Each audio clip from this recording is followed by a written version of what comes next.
राधे राधे दोस्तों, कैसे हैं आप सभी। आशा करती हूँ आप सभी बहुत अच्छे हैं और अपना ख्याल रख रहे हैं।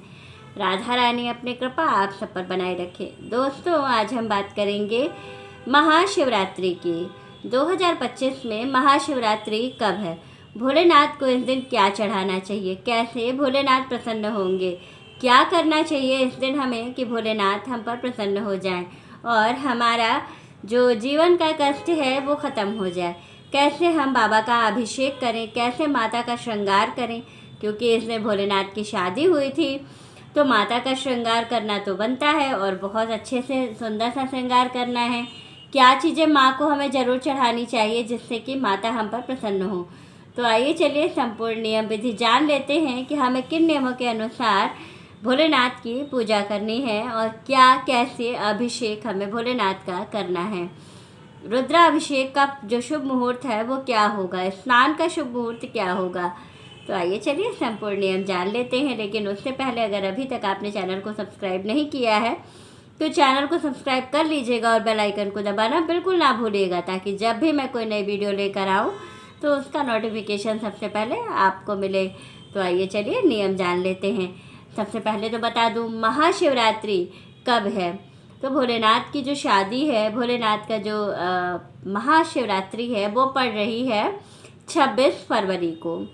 26 फरवरी के दिन भोलेनाथ का विवाह किया जाएगा। इसके पहले हम लोग क्या करेंगे, भोलेनाथ का जो शादी का है उसका पहले हम लोग तैयारी करते हैं। तो कैसे करना है, इस दिन सुबह में स्नान का जो शुभ मुहूर्त होगा वो होगा 5:05 से लेकर के 6:15 तक, क्योंकि इस समय तक ब्रह्म मुहूर्त रहेगा और इस समय तक आप स्नान कर लीजिएगा।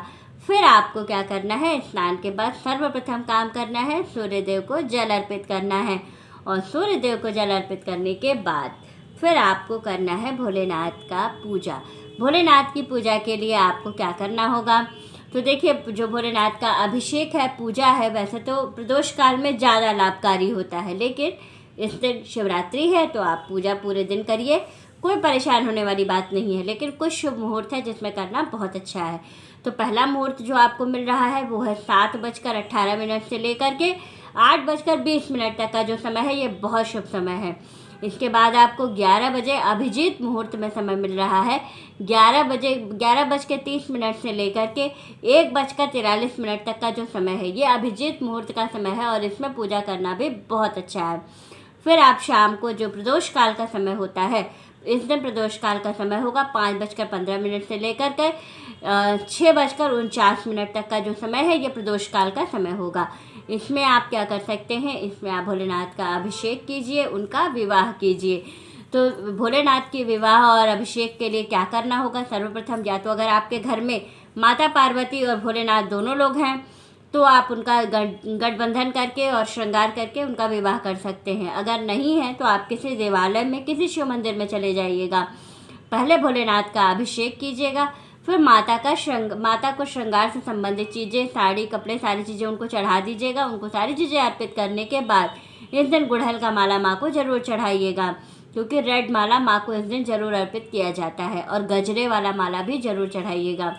इतनी चीज़ें चढ़ाने के बाद फिर आप क्या करेंगे, क्योंकि भोलेनाथ की शादी हुई थी इस दिन, तो इस दिन भोलेनाथ को हल्दी और अबीर ये दोनों चीज़ें ज़रूर चढ़ानी हैं।